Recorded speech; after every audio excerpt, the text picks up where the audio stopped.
Welcome to another City Skylines high school tutorial. This time we'll be showing you the map editor, a 7-step program to build your own map. Planning, groundwork, water level, natural resources, roads, railroads, teaming and props, and test play. Phase 1, planning. For this map we'll be using the city of Nijmegen as an example. First phase is the groundwork. I always make a little mark where the game will start, what the starting point will be of the game, and what image you see. So you can make a nice scenery out of it. First planning is the river. For this map, I put myself a couple of problems to solve for this map, and I thought for this map is to start out with a relative small starting grid. So the river really runs through my starting tile, and that will make life hard for the builder because he'll have not so much space. After the river, we'll make some height adjustments, hills and mountains. This is the Netherlands, so it will be hills. This is the slope tool. That one is really nice to make a gradual height difference. That's how it looks from ground view. You can just make a couple of slopes to one point and then use the soften tool and it looks nice. This is another one I like for like rocky formations. Again, and this one is actually one of the best ones. This one forms nice hills directly just by leveling up ground. If you do it not too fast, then you get these kinds of nice random shapes. The soften tool, very important, because it looks very edgy when it comes out of the tool, but going over with this tool, you'll do this for a couple of times, the soften tool, because then sometimes I notice there are some points I'd like to adjust. Okay, phase 3, the water level. Water is a really important feature in the game. I put out some extra water points at the start of the river so it will create a current. Keep that in mind. And then just use a couple of water springs in the maximum and put them on the edge of the map. Half of the water will flow in the map and that will create enough current. You see, I'll keep on adjusting stuff, just a little bit higher, a little bit lower to get it right.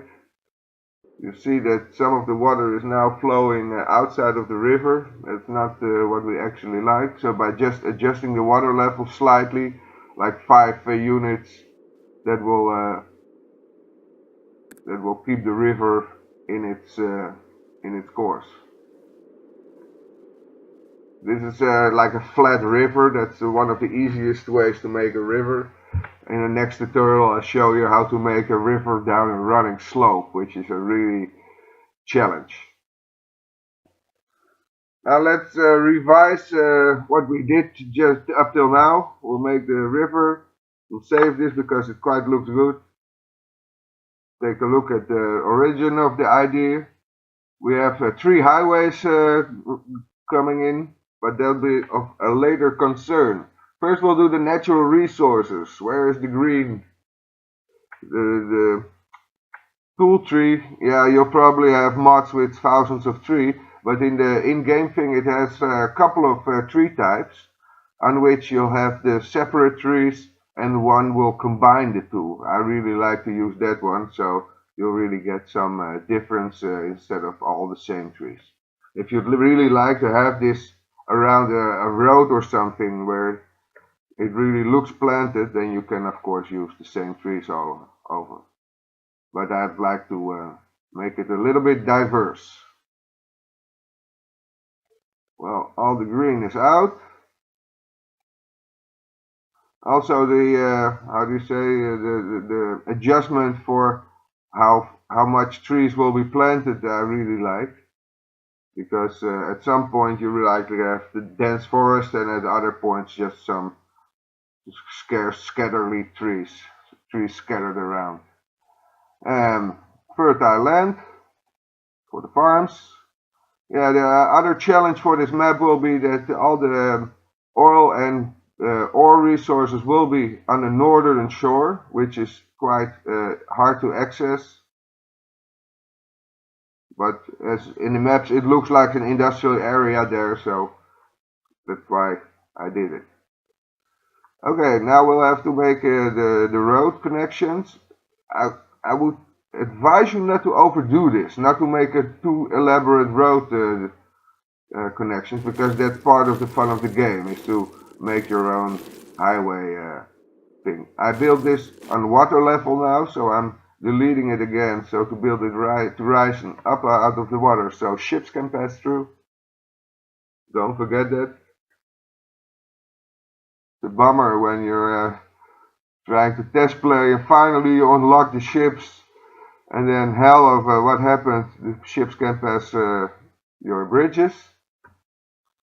I would advise you to do them at a height of 3 units. That will allow ships to pass. And there we have a nice bridge for the highway. Second highway coming from the east, adjusting the water levels of these rivers a little bit, or these lakes, so they could be used to tap water out of,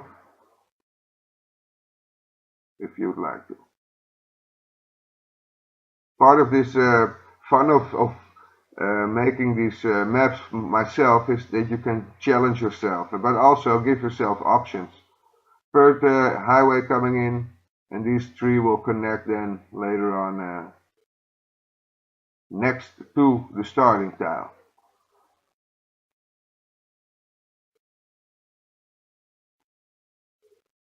Again, also I like to make the bridges straight, so you get this nice bridge shape. If you bend them, then it's just a highway. Actually, I don't think that's that looks good. So we connect these three highways and make it a little bit of a fancy connection. So two stories high. The other one creeping underneath. Nice. Okay, then we have already a lot of work done. Now we have to make a highway connection to the starting tile. I'm forgetting about it, but I'm doing the railroad first. I'd like to have it follow the highway and then bend off. Here there's the old harbor, so why not let's give it an idea that there was also an old train station. The ships coming in. It will go just until the old harbor. That's nice. And as you can see, it can pass underneath. I was thinking I was done, but then oops, I have to make a road connection.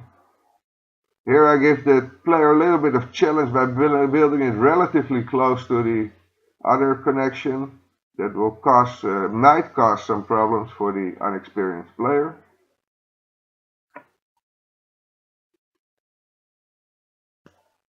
Technically we're already done now, but yeah, one of the fun things is also to theme and put out some props in your city.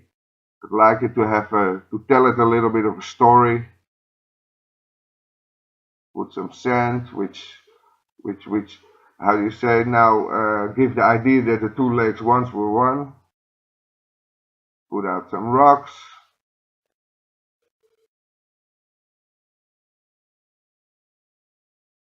Alongside the highway, I'd like to have some stuff that if you tape that you have something to look at.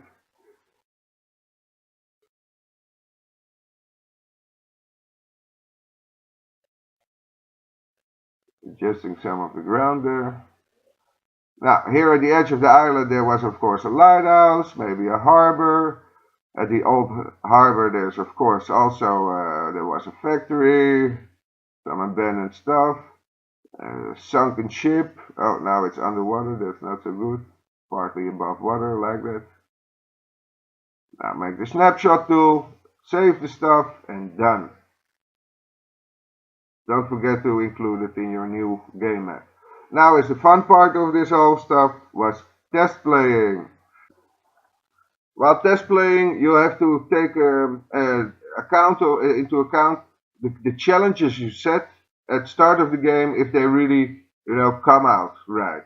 For me, the starting point, the starting tile as being really small was the challenge, and now let's see if it will work, and it looks really nice. Second challenge was to get a bridge across to the North Shore, which is really distant far away, but I will not include that in this video. Maybe I'll make a drive-through later. That was about it for this map editor tutorial. I hope you have got some inspiration out of it, or you got some nice tips out of it. This is my planning of a map in City Skylines. Part of the great, or the real, how you say that the game can be replayed and replayed, is that by just making new maps and give yourself new challenges, you'll continue to have fun playing and building cities, well, until you run out of inspiration or Colossus Order makes a new game. I hope to see you then. For me, that was it. Have a good day and see you again.